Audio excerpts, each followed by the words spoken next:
Chapter 13. It was a trial to my feelings, on the next day but one, to see Joe arraying himself in his Sunday clothes to accompany me to Miss Havisham's.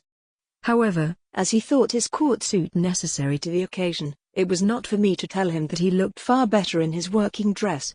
The rather, because I knew he made himself so dreadfully uncomfortable, entirely on my account, and that it was for me he pulled up his shirt collar so very high behind, that it made the hair on the crown of his head stand up like a tuft of feathers.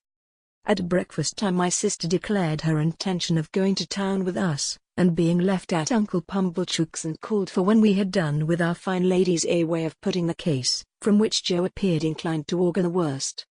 The forge was shut up for the day, and Joe inscribed in chalk upon the door, as it was his custom to do on the very rare occasions when he was not at work, the monosyllable "hout," accompanied by a sketch of an arrow supposed to be flying in the direction he had taken.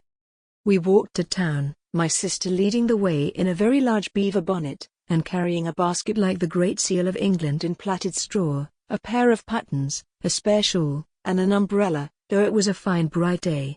I am not quite clear whether these articles were carried penitentially or ostentatiously, but I rather think they were displayed as articles of property, much as Cleopatra or any other sovereign lady on the rampage might exhibit her wealth in a pageant or procession. When we came to Pumblechook's, my sister bounced in and left us. As it was almost noon, Joe and I held straight on to Miss Havisham's house. Estella opened the gate as usual, and, the moment she appeared, Joe took his hat off and stood weighing it by the brim in both his hands, as if he had some urgent reason in his mind for being particular to half a quarter of an ounce. Estella took no notice of either of us, but led us the way that I knew so well. I followed next to her, and Joe came last.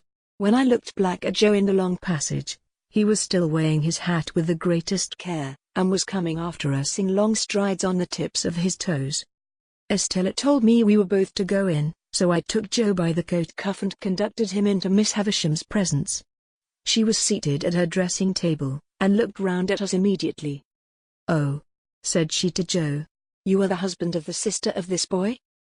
I could hardly have imagined dear old Joe looking so unlike himself or so like some extraordinary bird, standing as he did speechless, with his tuft of feathers ruffled, and his mouth open as if he wanted a worm.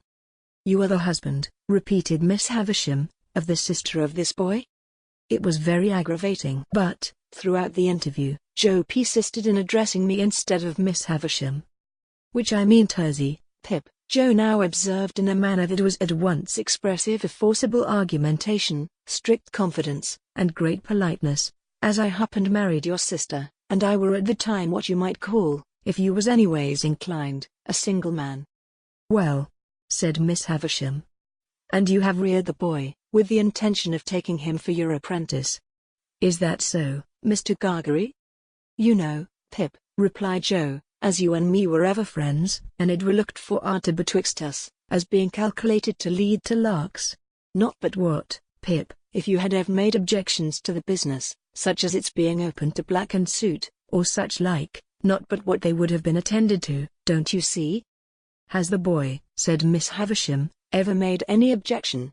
Does he like the trade?" "Which it is well beknown to yourself, Pip," returned Joe, strengthening his former mixture of argumentation, confidence, and politeness, "that it were the wish of your own heart." I saw the idea suddenly break upon him that he would adapt his epitaph to the occasion, before he went on to say, "and there weren't no objection on your part, and Pip it were the great wish of your heart." It was quite in vain for me to endeavor to make him sensible that he ought to speak to Miss Havisham. The more I made faces and gestures to him to do it, the more confidential, argumentative, and polite he persisted in being to me. "Have you brought his indentures with you?" asked Miss Havisham. "Well, Pip, you know," replied Joe, as if that were a little unreasonable, "you yourself see me put 'em in my hat, and therefore you know as they are here." With which he took them out, and gave them, not to Miss Havisham, but to me. I am afraid I was ashamed of the dear good fellow. I know I was ashamed of him, when I saw that Estella stood at the back of Miss Havisham's chair, and that her eyes laughed mischievously. I took the indentures out of his hand and gave them to Miss Havisham. "You expected," said Miss Havisham, as she looked them over, "no premium with the boy?" "Joe," I remonstrated, for he made no reply at all. Why don't you answer?" "Pip," returned Joe, cutting me short as if he were hurt, "which I mean Tersey, that were not a question requiring a answer betwixt yourself and me, and which you know the answer to be full well no. You know it to be no, Pip, and wherefore should I say it?" Miss Havisham glanced at him as if she understood what he really was better than I had thought possible, seeing what he was there, and took up a little bag from the table beside her. "Pip has earned the premium here," she said, "and here it is. There are 25 guineas in this bag. Give it to your master, Pip." As if he were absolutely out of his mind with the wonder awakened in him by her strange figure and the strange room, Joe, even at this pass, persisted in addressing me. "This is very liberal on your part, Pip," said Joe, "and it is as such received and grateful welcome, though never looked for, far nor near, nor nowheres." "And now, old chap," said Joe, conveying to me a sensation, first of burning and then of freezing, for I felt as if that familiar expression were applied to Miss Havisham, "and now, old chap, may we do our duty? May you and me do our duty, both on us, by one and another, and by them which your liberal present have conveyed to be for the satisfaction of mind of them as never." Here Joe showed that he felt he had fallen into frightful difficulties, until he triumphantly rescued himself with the words, "and from myself far be it." These words had such a round and convincing sound for him that he said them twice. "Goodbye, Pip," said Miss Havisham. "Let them out, Estella." "Am I to come again, Miss Havisham?" I asked. "No. Gargery is your master now. Gargery." One word. Thus calling him back as I went out of the door, I heard her say to Joe in a distinct emphatic voice, "The boy has been a good boy here, and that is his reward. Of course, as an honest man, you will expect no other and no more." How Joe got out of the room, I have never been able to determine, but I know that when he did get out he was steadily proceeding upstairs instead of coming down, and was deaf to all remonstrances until I went aft to him and laid hold of him. In another minute we were outside the gate, and it was locked, and Estella was gone. When we stood in the daylight alone again, Joe backed up against a wall, and said to me, "Astonishing." And there he remained so long saying, "Astonishing" at intervals, so often, that I began to think his senses were never coming back. At length he prolonged his remark into, "Pip, I do assure you this is astonishing." And so, by degrees, became conversational and able to walk away. I have reason to think that Joe's intellects were brightened by the encounter they had passed through, and that on our way to Pumblechook's he invented a subtle and deep design. My reason is to be found in what took place in Mr. Pumblechook's parlor, where, on our presenting ourselves, my sister sat in conference with that detested seedsman. "Well?" cried my sister, addressing us both at once. "And what's happened to you? I wonder you condescend to come back to such poor society as this." "I am sure I do, Miss Havisham," said Joe, with a fixed look at me, like an effort of remembrance, "made it very particular that we should give her, were it compliments or respects, Pip?" "Compliments," I said. "Which that were my own belief," answered Joe. "Her compliments to Mrs. J. Gargery. Much good they'll do me," observed my sister, "but rather gratified too." "And wishing," pursued Joe, with another fixed look at me, like another effort of remembrance, "that the state of Miss Havisham's health was such as would have allowed, were it, Pip, of her having the pleasure," I added.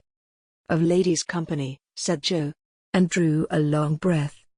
"Well," cried my sister, with a mollified glance at Mr. Pumblechook, "she might have had the politeness to send that message at first, but it's better late than never." "And what did she give young Ranthapool here?" "She give him," said Joe, "nothing." Mrs. Joe was going to break out, but Joe went on. "What she give," said Joe, "she give to his friends. And by his friends," were her explanation, "I mean into the hands of his sister Mrs. J. Gargery." Them were her words. "Mrs. J. Gargery. She mayn't have knowed," added Joe, with an appearance of reflection, "whether it were Joe or Hawkeye." My sister looked at Pumblechook, who smoothed the elbows of his wooden armchair, and nodded at her and at the fire, as if he had known all about it beforehand. "And how much have you got?" asked my sister, laughing. Positively laughing. "What would present company say to £10?" demanded Joe.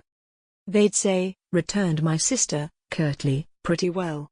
Not too much, but pretty well. It's more than that, then, said Joe. That fearful impostor, Pumblechook, immediately nodded, and said, as he rubbed the arms of his chair, it's more than that, Mum. Why, you don't mean to say, began my sister. Yes, I do, Mum, says Pumblechook. But wait a bit. Go on, Joseph. Good in you. Go on.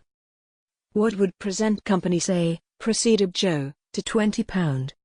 Handsome would be the word, returned my sister. Well, then, said Joe, it's more than £20. That abject hypocrite, Pumblechook, nodded again, and said, with a patronizing laugh, it's more than that, Mum. Good again. Follow her up, Joseph. Then to make an end of it, said Joe, delightedly handing the bag to my sister. It's £25. It's £25, Mum, echoed that basest of swindlers, Pumblechook, rising to shake hands with her. And it's no more than your merits, as I said when my opinion was asked, and I wish you joy of the money. If the villain had stopped here, his case would have been sufficiently awful, but he blackened his guilt by proceeding to take me into custody, with a right of patronage that left all his former criminality far behind. Now you see, Joseph and wife, says Pumblechook, as he took me by the arm above the elbow, I'm one of them that always go right through with what they've begun.